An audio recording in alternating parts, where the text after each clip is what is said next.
आरम्भं कुर्मः।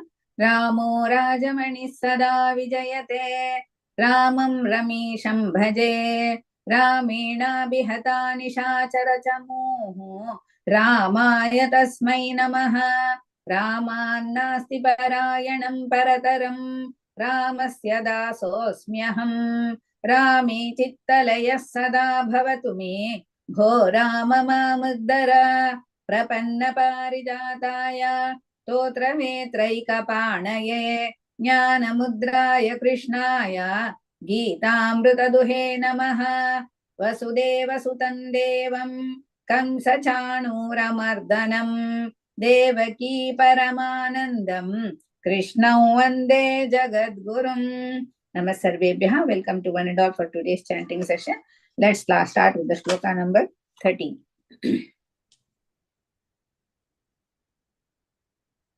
भारती भगिनी, भारती भगिनी। नमस्ते।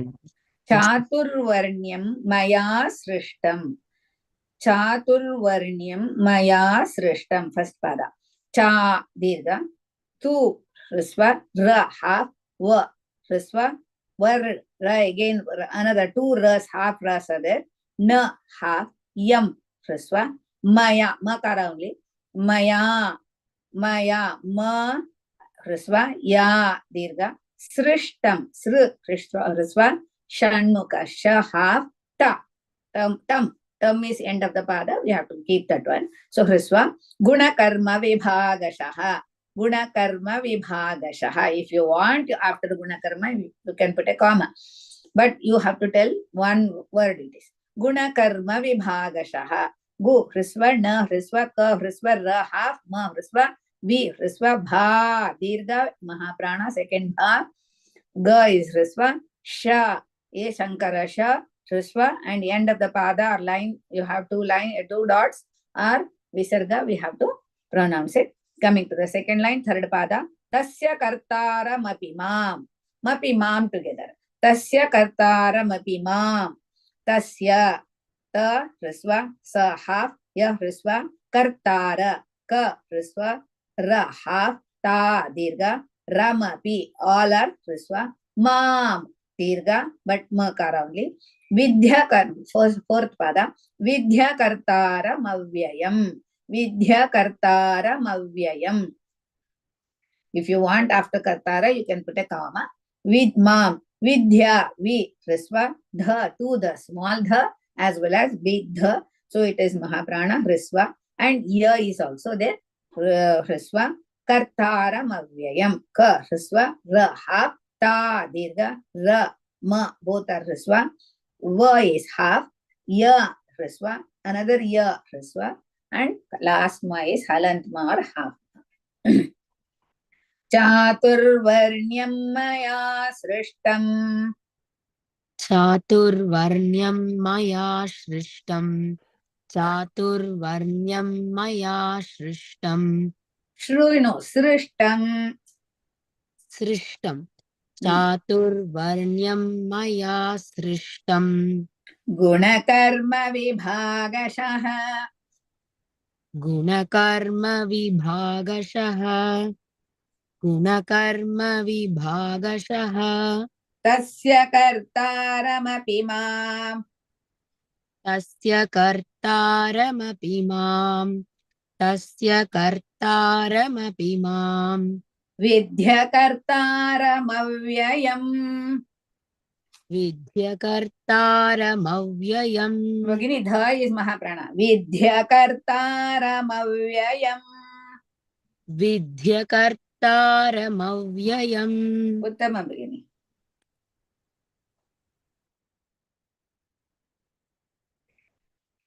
जयलक्ष्मी केजी भगिनी। नमस्ते माँ। चातुर्वर्ण्यं मया सृष्टं, चातुर्वर्ण्यं मया सृष्टं, चातुर्वर्ण्यं मया सृष्टं, गुणकर्म विभागशः, गुणकर्म विभागशः, गुणकर्म विभागशः, तस्य कर्तारमपि माम्, तस्य कर्तारमपि माम् विद्यकर्तारमव्ययम् विद्यकर्तारमव्ययम् उत्तमं भगिनि DV भगिनी भगिनी चातुर्वर्ण्यं मया सृष्टं गुणकर्म विभागशः चातुर्वर्ण्यं मया सृष्टं गुणकर्मविभागशः चातुर्वर्ण्यं मया सृष्टं गुणकर्मविभागशः उत्तमं भगिनि तस्य कर्तारमपि मां विद्यकर्तारमव्ययम् तस्य कर्तारमपि मां विद्यकर्तारमव्ययम् तस्य कर्तारमपि मां विद्यकर्तारमव्ययम् उत्तमं भगिनि थैंक यू मैम किरण भगिनी उज्ज्वला किरण भगिनी हरि ओम् चातुर्वर्ण्यं मया सृष्टं गुणकर्म विभागशः चातुर्वर्ण्यं मया सृष्टं गुणकर्मविभागशः चातुर्वर्ण्यं मया सृष्टं गुणकर्मविभागशः तस्य कर्तारमपि मां विद्यकर्तारमव्ययम् तस्य कर्तारमपि मां विद्यकर्तारमव्ययम् तस्य कर्तारमपि मां विद्यकर्तारमव्ययम् उत्तमं भगिनि उत्तमम् भगिनी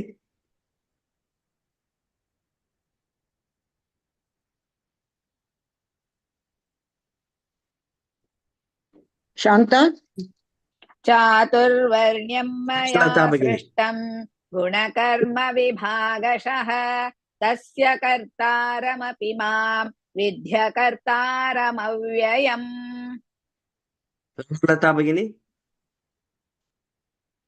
ओके शांता भगिनी यू कैन चैंट चातुर्वर्ण्यमया सृष्टं गुणकर्म विभागशः तस्य कर्तारमपि मां विद्धय कर्तारमव्ययम् विद्या विद्या ध and ya together विद्य विद्य कर्तारमव्ययम् and here also chaturvarnyam that makara also should be heard Bhagini. Okay okay okay सविता प्रदीप भगिनी full shloka Bhagini चातुर्वर्ण्यं मया सृष्टं गुणकर्मविभागशः तस्य कर्तारमपि मां विद्यकर्तारमव्ययम् उत्तमं Bhagini उत्तमम् in this shloka the Lord says that four categories of occupations were created by me. The Lord created according to people's qualities and activities. Although I am the creator of this, I will not interfere in their actual life. If you see here, those who have Sattva Guna, they have self-control and prayers. They were called Brahmins. Those who have Rajo Guna, domination, war and rulers, they were called Kshatriyas.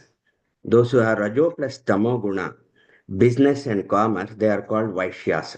Those who have completely Tamo Guna, they do service and labor, they were called Shudras. This was created by God. Later on, we'll go to the next shloka.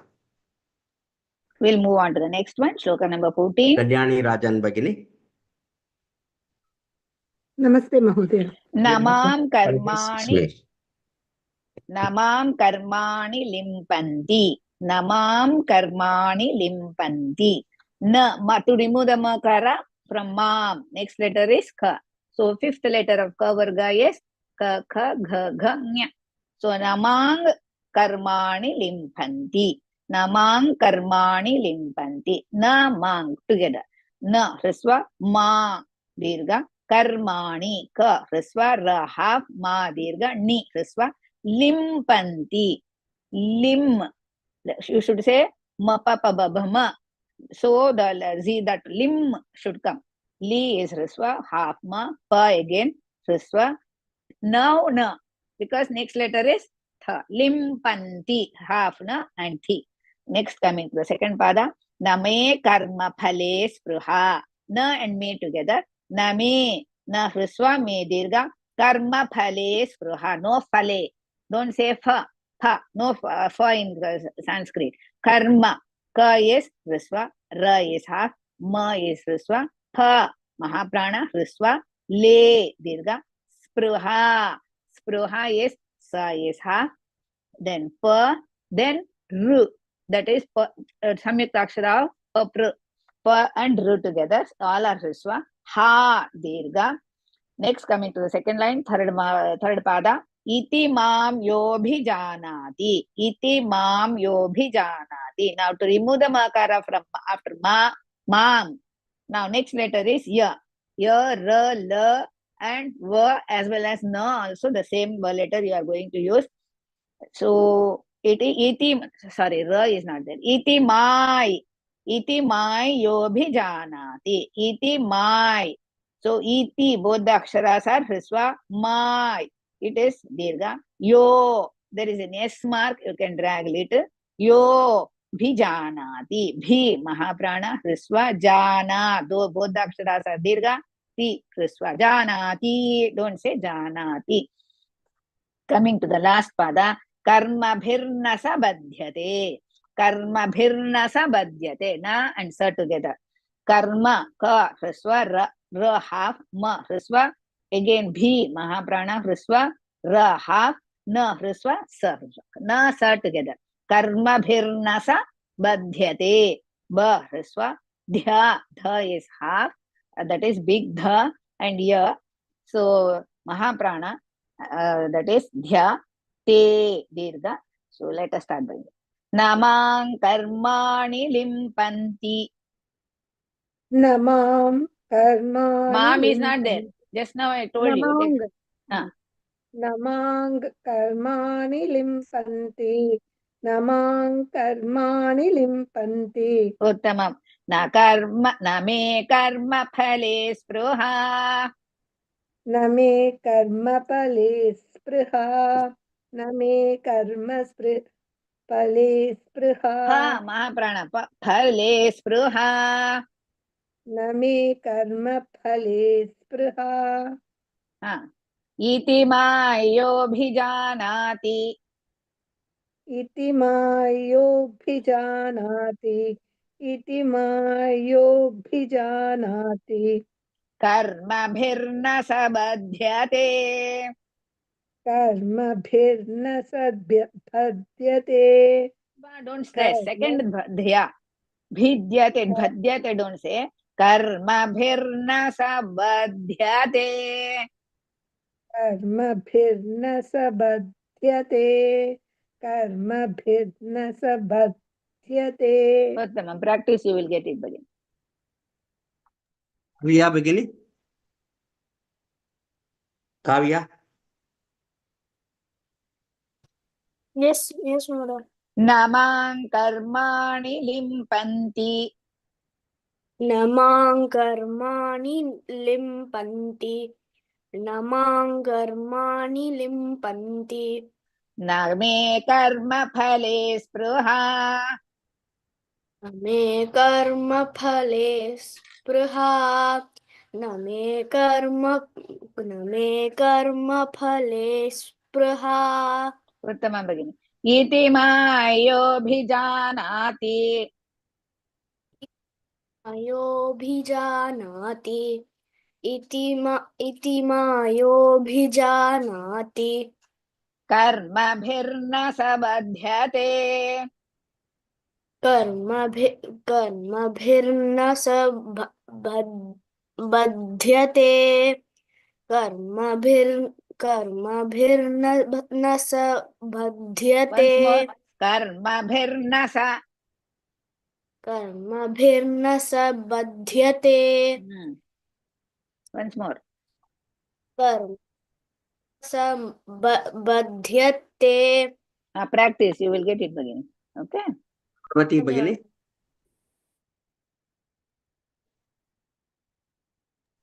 Padmavati Bhagini.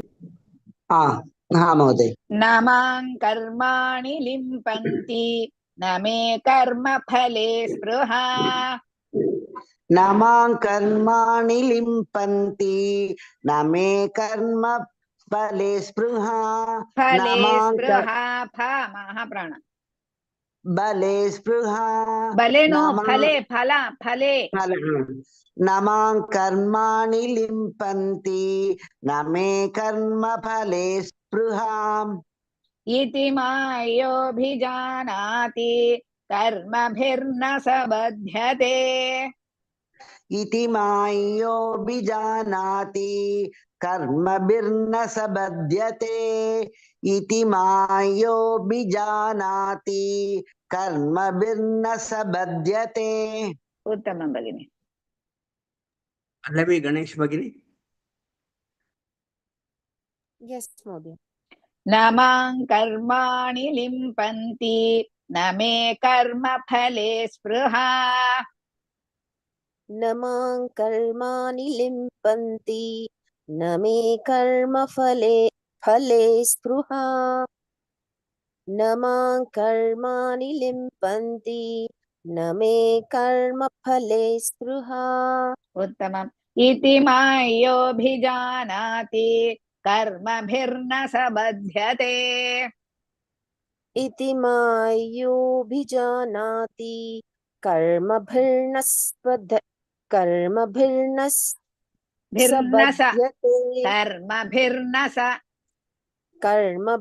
स बध्यते इति मायोभिजानाति कर्मभिर्न स बध्यते।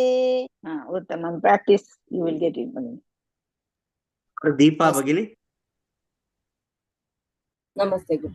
नमां कर्माणि लिम्पन्ति न मे कर्म फले स्पृहा इति मायोभिजानाति कर्मभिर्न स बध्यते नमां कर्माणि लिम्पन्ति न मे कर्म फले स्पृहा इति मायोभिजानाति कर्मभिर्न स बध्यते।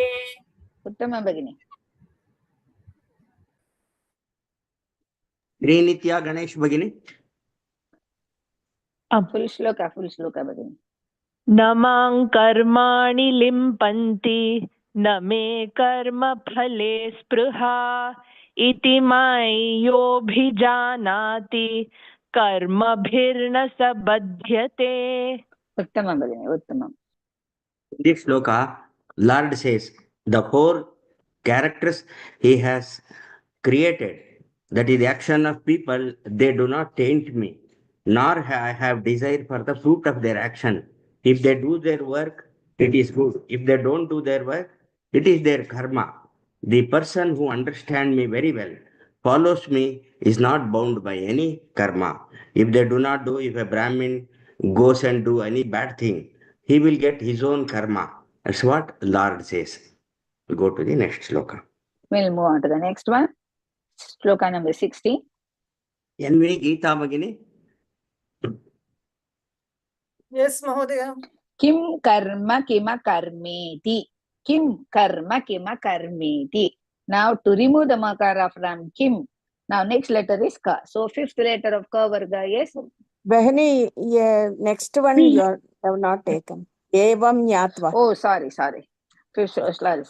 Evam Nyatva kritam karma. Sorry.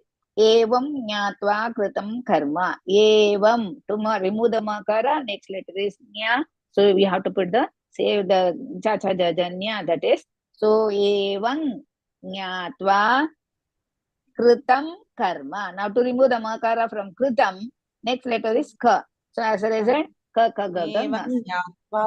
Kritam karma. Wait, Bhagini. Let others also understand. Okay. Evam. That is evam. Then both the aksharas are hrisva. Nyatva. Both the aksharas are dirgha. Nya dirgha. Ta half. Va dirgha. Kritang. Kr Hrisva, Tang, this is Hrisva, Karma. Ka Hrisva, Ra half, Ma Hrisva. Purvairapi Mumukshubihi. Coming to the second pada. Purvairapi Mumukshubihi. Pu Dirga, Ra half, Vai Hrisva, Rapi Hrisva, Mumukshubihi. Mu, both the aksharas are Hrisva. Kshu, half ka. That is, you all know Ksha, how to write it. Kshu, that is Hrisva. Bhi is Mahaprana Hrisva. And you have to pronounce the last, if there is in the sentence or pada, if you come across with the 2 dots or visarga, we have to pronounce it. Coming to the second line, third pada.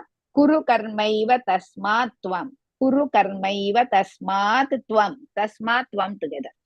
Kuru, both the aksharas are Hrisva. Karmaiva, all letters are Hrisva. Ka Hrisva, Ra half, Mai Hrisva, Va Hrisva, Tasmat. Ta is Hrisva, Sa half, Ma Dirga, Ta half. Tasmat, Tvam. Tvam is also Ta half, Vam. Makara only because end of the pada. Coming to the last fourth pada. Purvaihi, Purvataram Krutam. Purvaihi, to remove the dots or visarga next to Purvai, next letter is Fa, that is, sorry, Pu. So as a result, if the letter comes like Purvai, that Pa should should come.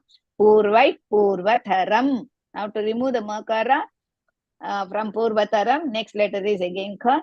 So fifth letter of Ka Varga is Na. So Purvataram Krutam. Purvatarang Krutam. Pu is Dirga. Ra half, Vataram, all are Hrisva. Kritam, Krita, both the aksharas are Hrisva. Ma is half. Let us start.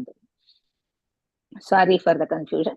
Evam nyatva kritam karma. Evam nyatva kritam karma.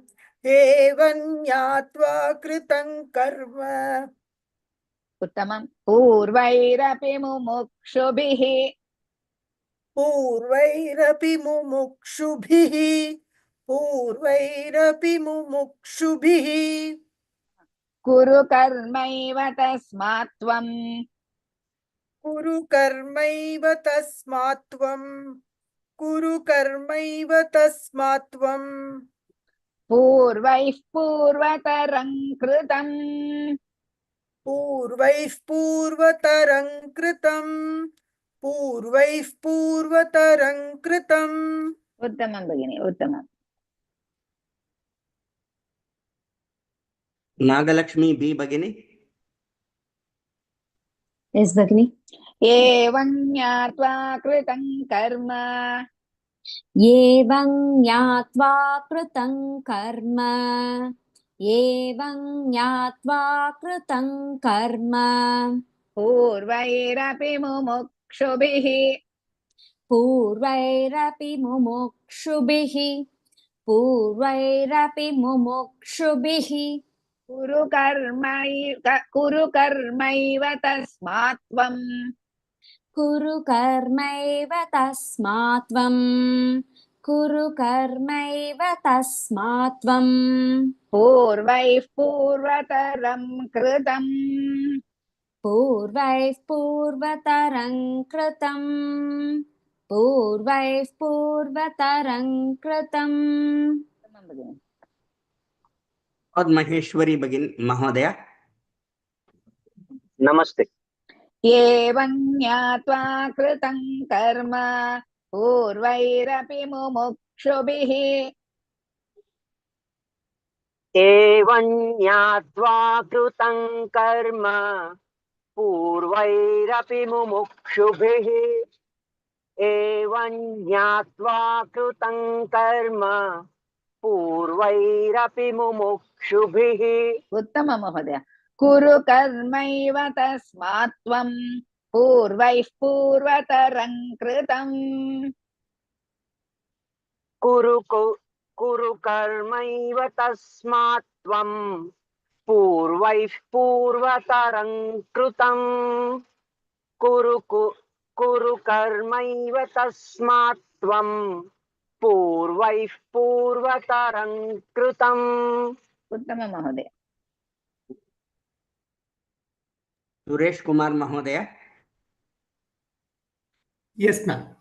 एवं ज्ञात्वा कृतं कर्म पूर्वैरपि मुमुक्षुभिः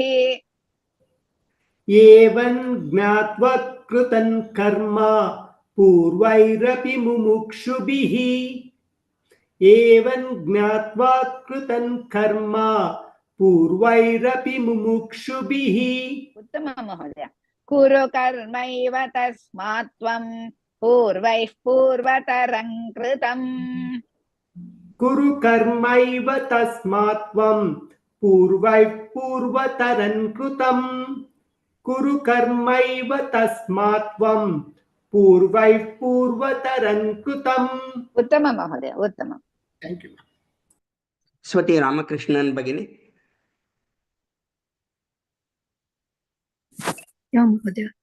एवं ज्ञात्वा कृतं कर्म पूर्वैरपि मुमुक्षुभिः कुरु कर्मैव तस्मात् त्वं पूर्वैः पूर्वतरं कृतम् एवं ज्ञात्वा कृतं कर्म पूर्वैरपि मुमुक्षुभिः कुरु कर्मैव तस्मात् त्वं पूर्वैः पूर्वतरं कृतम्। उत्तमं भगिनी, उत्तमं, वेरी नैस्। श्रीविद्या प्रसाद भगिनी। फुल् श्लोक भगिनी। एवं ज्ञात्वा कृतं कर्म पूर्वैरपि One second भगिनी, एवं is not there. एवं ज्ञात्वा कृतं कर्म पूर्वैरपि मुमुक्षुभिः कुरु कर्मैव तस्मात् त्वं पूर्वैः पूर्वतरं कृतम्। उत्तमं भगिनी। In this shloka, Lord says, those who are knowing the truth, even the seekers of liberation in the ancient time, that old generation, performed actions. Therefore, following the footsteps of those ancient Maharshis, you too should perform your duty. You are a Kshatriya. Your work is to fight, not to think of any other thing. If you are a Brahmin, your work is to pray and work for the good of the people, is what he explains in this shloka. Hiran Bhel Bagini. Yes, sir.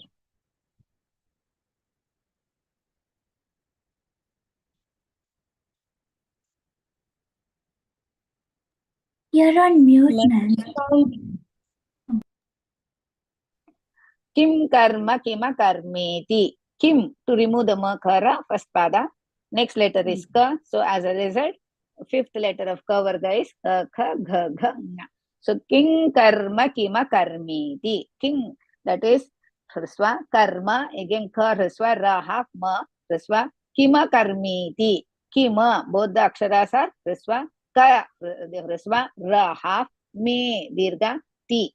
King karma kima karmeti. Coming to second pada, kavayopyatra mohitaha. Kavayopyatra mohitaha. Kavayo, kava, both the aksharas are hrisva, yo, dirgha. There is an S mark, you can drag little. Pyatra, pa is half, ya, hrisva, tra, again, ta is, and tra together is there. So it's a conjoint one, tra only, hrisva, mohitaha. Mo, dirgha, hi, hrisva, ta, dirgha. And the end two dots are there. The visarga we have to pronounce mohitaha.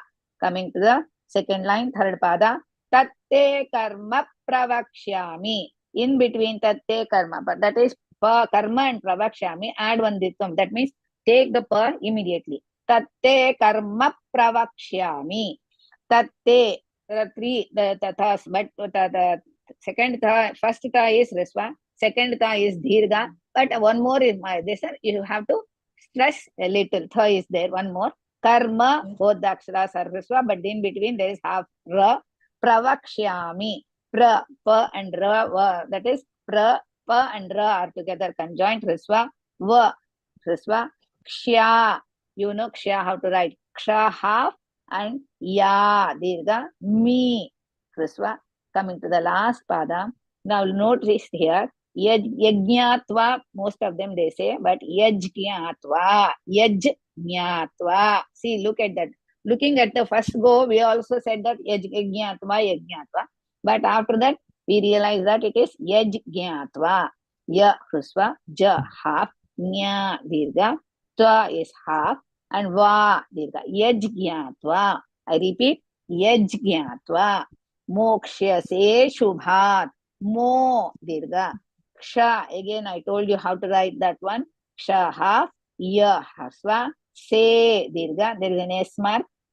Drag little. Shubhat. Shub. Shusva. Shankarasha. Bha. Bha is dirgha. And Mahaprana. Second bha. Tha is ha. That is halantata. Coming to the class. King karma kima karmeti. किं करमेति किं करमेति Kavayopyatra mohitaha. कवयोऽप्यत्र मोहिताः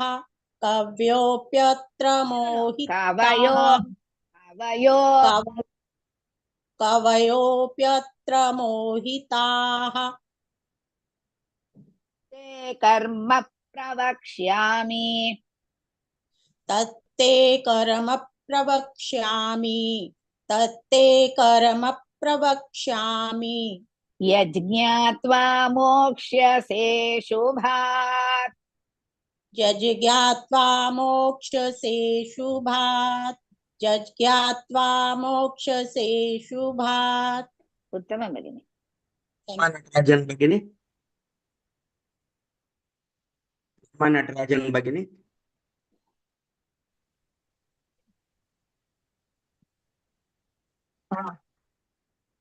किं Yes, ma'am. कर्म किम कर्मेति. किं कर्म किम कर्मेति. No Kim Bhagini. I told that you look into the next letter and always fifth letter of the that varga. Ka varga. Ka varga fifth letter is what? Ka kha gha gha ng.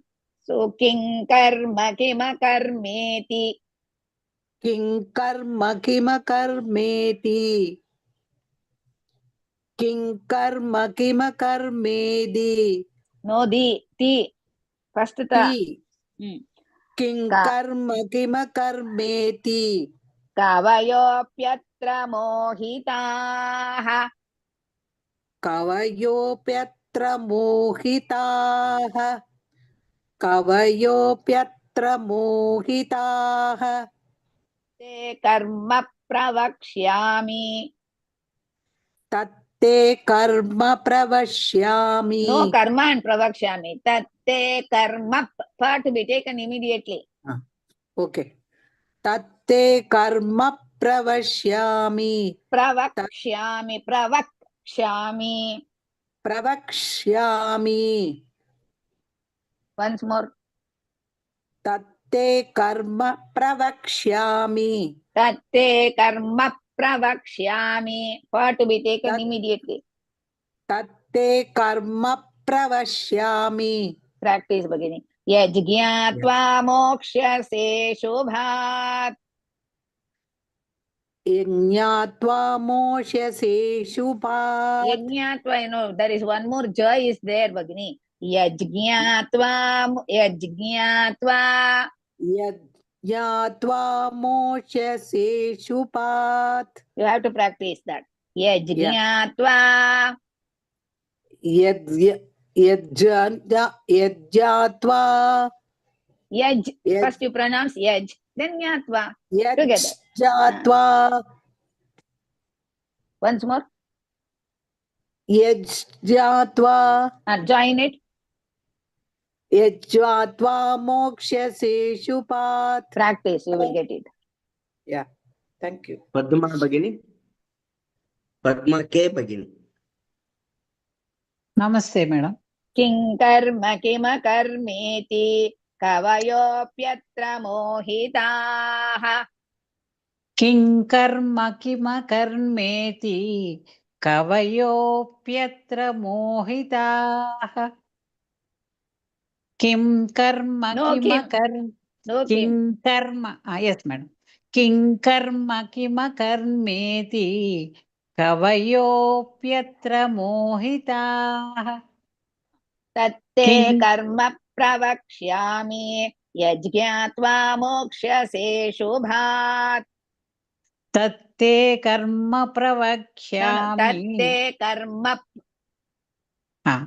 यस् तत्ते कर्म प्रवक्ष्यामि यज्ञात्वा मोक्षसे शुभात् Bhagini, Shubhat is तत्ते not there. Shubhat. Yajñatva. Yaj. First you should pronounce yaj. Then jnatva together. Yaj. Pronounce यज् 2 times. ज्ञात्वा No. First यज् yaj you यज् pronounce 2 times.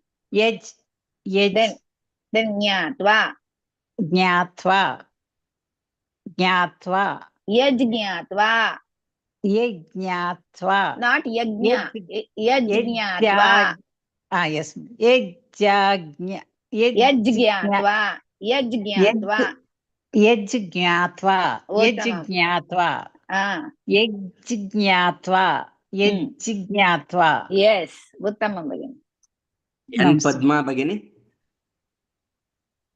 नमस्ते किं कर्म किमकर्मेति कवयोऽप्यत्र मोहिताः किं कर्म किमकर्मेति कवयोऽप्यत्र मोहिताः किं कर्म किमकर्मेति कवयोऽप्यत्र मोहिताः उत्तमं तत्ते कर्म प्रवक्ष्यामि यज्ञात्वा मोक्षसे शुभात् तत्ते कर्म प्रवक्ष्यामि यज्ञात्वा मोक्षये शुभात् मोक्ष्यसे शुभात् मोक्ष्यसे शुभात् तत्ते कर्म प्रवक्ष्यामि यज्ञात्वा मोक्षयसे शुभात् मोक्षयसे is not there मोक्ष्यसे मोक्ष्यसे शुभात् you are giving importance to yajñatva and forgetting about the mokshyase मोक्ष्यसे शुभात् मोक्ष्यसे शुभात् practice you will get it Bhagini. Madhav Bhagini. भगिनी किं कर्म किमकर्मेति कवयोऽप्यत्र मोहिताः तत्ते कर्म प्रवक्ष्यामि यज्ञात्वा मोक्ष्यसे शुभात् किं कर्म किमकर्मेति कवयोऽप्यत्र मोहिताः तत्ते कर्म प्रवक्ष्यामि यज्ञात्वा मोक्ष्यसे शुभात् उत्तमं भगिनि उत्तमं thank you Kirtana Bhagini. Full श्लोका भगिनि फुल श्लोका किं कर्म किमकर्मेति कवयोऽप्यत्र मोहिताः तत्ते कर्म प्रवक्ष्यामि यज्ञात्वा मोक्ष्यसे शुभात् उत्तम वेरी नाइस धन्यवादः भगिनी Shloka. Lord says, even the wise people are confused in determining what is action and what is inaction, what they have to do or what they should not do. Now, I will explain you the secret of action, by knowing which you may free yourself from this type of bondage. He say what action you should take. I will explain you in the further. He explains in the further shlokas. We will go revision, madam.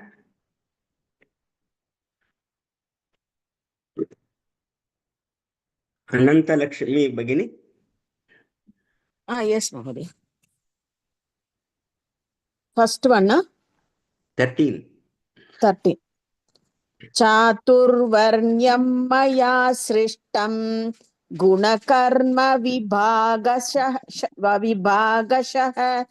तस्य कर्तारमपि मां विद्य कर्तारमव्ययम् once more you recite Bhagini चातुर्वर्ण्यं मया सृष्टं गुणकर्म विभागशः तस्य कर्तारमपि मां विद्य कर्तारमव्ययम् Uttama Bhagini, Vibhagashaha is very nice. This one you are reciting so well.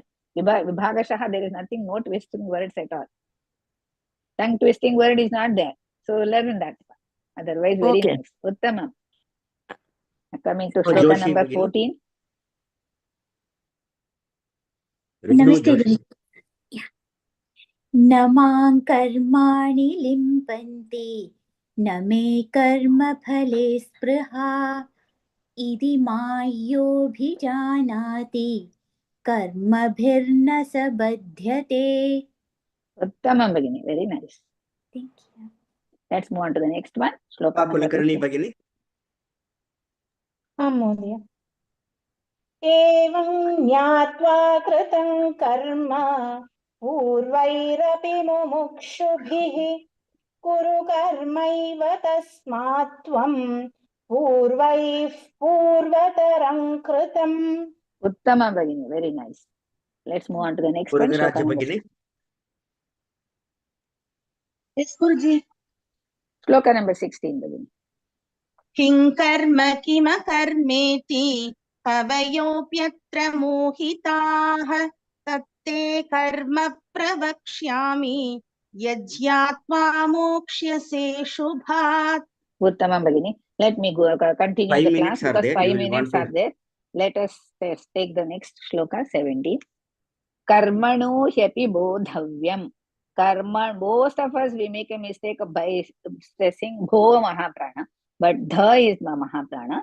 So karmano hyapi bodhavyam, first prada.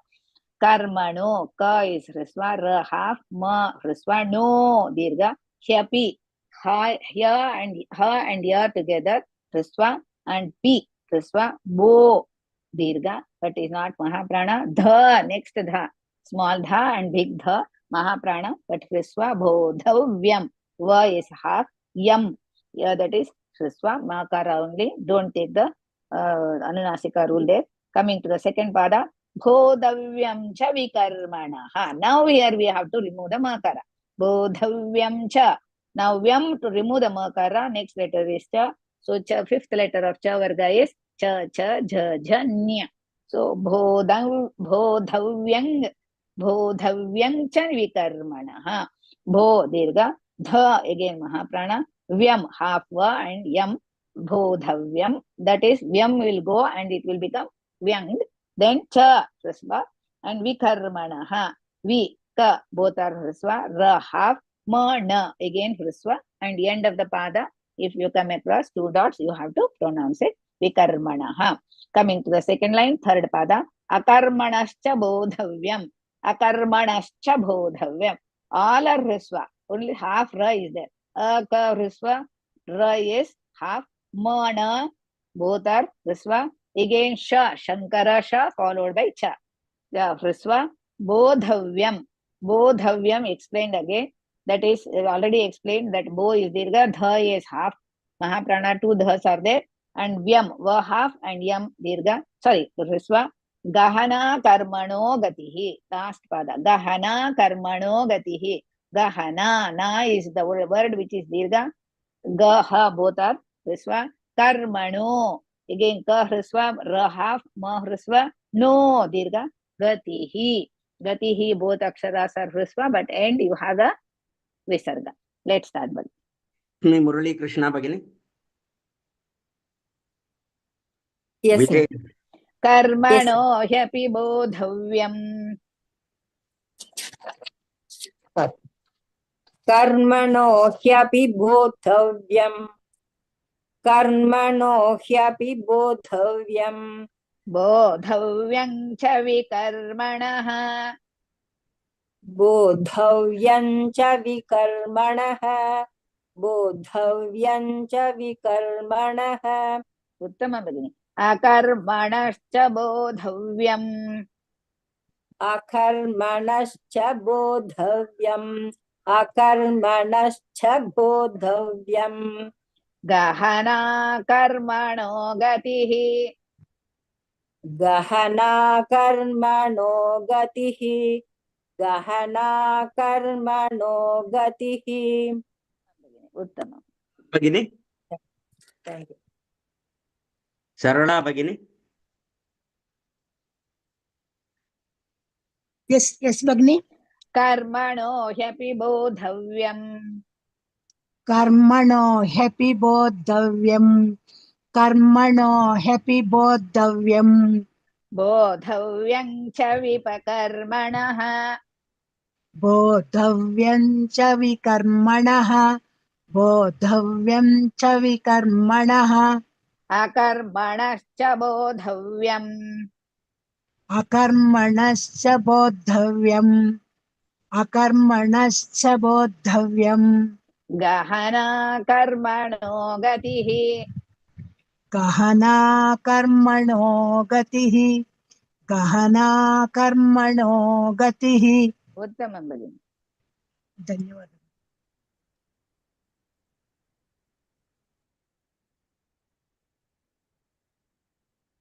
नमस्ते महोदय Okay, I'll recite this whatever the shlokas we have covered. We'll continue in the next class.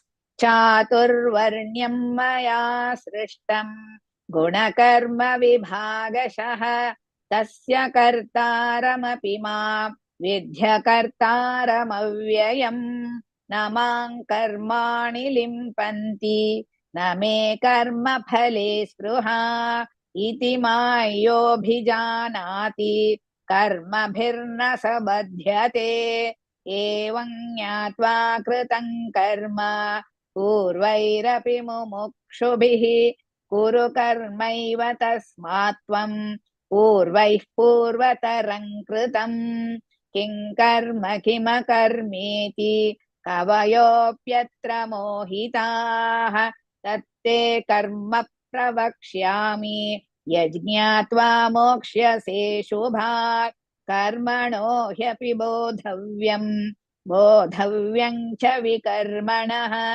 अकर्मणश्च बोधव्यं गहना कर्मणो गतिः समापयामः ॐ पूर्णमदः पूर्णमिदं पूर्णात् पूर्णमुदच्यते पूर्णस्य पूर्णमादाय पूर्णमेवावशिष्यते ओम शांति शांति शांति।